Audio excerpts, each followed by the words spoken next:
Rocking horse winner for Doc. My mom's mowing the lawn so I can be as loud as I want, as drunk as I want. Yeah. Okay. The Rocking Horse winner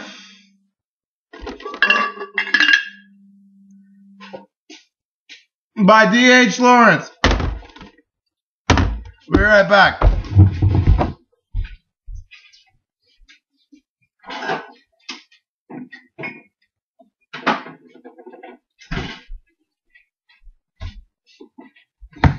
Sake it to me, baby. Oh, that still tastes like tastes like cum. Alright, the Rocking Horse winner by D.H. Lawrence. There was once a woman who was beautiful, who started with all the advantages. Yet she had no luck. She married for love, and the love turned to dust. She had bonny children, yet she felt they had been thrust upon her, and she could not love. Oh, that sake was gross. And she could not love them. They looked at her coldly, as if they were finding fault with her, and hurriedly she felt she must cover up some fault in herself. Yet what it was that she must cover up, she never knew. Nevertheless, when her children were present, she always felt the center of her heart go hard. This troubled her. And in her manner, she was all the more gentle and anxious for her children, as if she loved them very much. Only she herself knew that at the center of her heart was a hard little place that could feel love, that could not feel love. No! Not for anybody. Everybody else said of her, quote, "She is such a good mother. She adores her children," end quote. Only she herself and her children themselves knew it was not so. They read it in each other's eyes. There were a boy and two little girls. They lived in a pleasant house with a garden, and they had discreet servants and felt themselves superior to anyone in the neighborhood. Although they lived in style, they always felt anxiety in the house. There was never enough money. Fuck, where was I? The mother had a small income, and the father had a small income,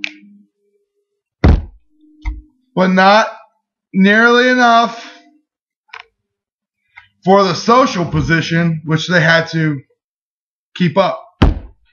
The father went into town for some office, but though he had good prospects, these prospects never materialized. There was always the grinding sense of the shortage of money, though the style was never kept up. At last the mother said, "I will see if I can't make something." But she did not know where to begin. She racked her brains. She tried this thing and the other, but could not find anything successful. The failure made deep lines come into her face. Her children were growing up, and they would have to go to school. There must be more money. Shut up, Adam! There must be more money. The father was always very handsome and expensive in his taste. Seemed as if he would never be able to do anything worth doing. And the mother, who had a great belief in herself, did not succeed any better, and her tastes were just as expensive. And so the house came to be haunted by the unspoken phrase, "There must be more money." There must be more money. The children could hear it all the time, though nobody said it aloud. They heard it at Christmas, when the expensive and splendid toys filled the nursery. Behind the shining modern rocking horse, behind the smart doll's house, a voice would start whispering, "There must be more money. There must be more money." And the children would stop playing to listen for a moment. They would look into each other's eyes to see if they had all heard, and each one saw in the eyes of the other two that they too had heard. There must be more money. There must be more money. Ugh. It came whispering from the springs of the still swaying rocking horse, and even the horse, bending his wooden, champing head, heard it. The big doll, sitting so pink and smirking in her new pram, could hear it quite plainly, and seemed to be smirking all the more self-consciously because of it. The foolish puppy, too, that took the place of the teddy bear. He was looking so extraordinarily foolish for no other reason that he heard the secret whisper all over the house. There must be more money. Yet nobody ever said it aloud. The whisper was everywhere, and therefore no one spoke it. Just as no one ever says, "We are breathing," in spite of the fact that breath is coming and going all the time.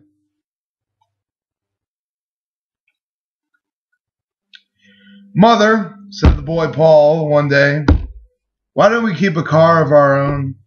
Why do we always use our uncle's, or else a taxi?" "Because we're the poor members of the family," said the mother. "But why are we, Mother?" "Well, I suppose," she said slowly and bitterly, "it's because your father..."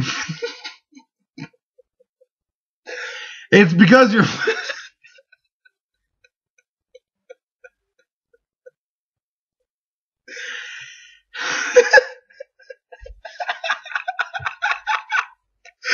This is such a piece of shit. "It's because your father has no luck." The boy was silent for some time. "Is luck money, Mother?" he asked rather timidly. "No, Paul, not quite. It's what causes you to have money, you ignorant little boy shit." "Oh," said Paul vaguely. "I thought when Uncle Oscar said filthy lucre, it meant money." "Filthy lucre does mean money," said the mother, "but it's lucre, not luck." "Oh," said the boy, "then what is luck, Mother? Baby, don't hurt me." Shit. Here we go.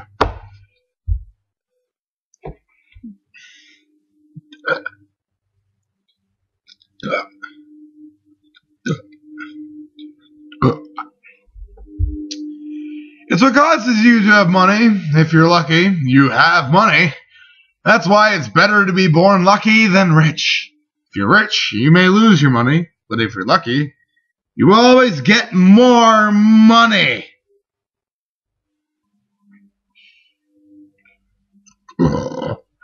Oh, will you? And is father not lucky? Very unlucky, I should say, she said bitterly. The boy watched her with unsure eyes. "Why?" he asked. "I don't know. Nobody ever knows why one person is lucky and another is unlucky." "Perhaps God, but he never tells." "He ought to, then. And aren't you lucky either, Mother?" "I can't be. If I married an unlucky husband,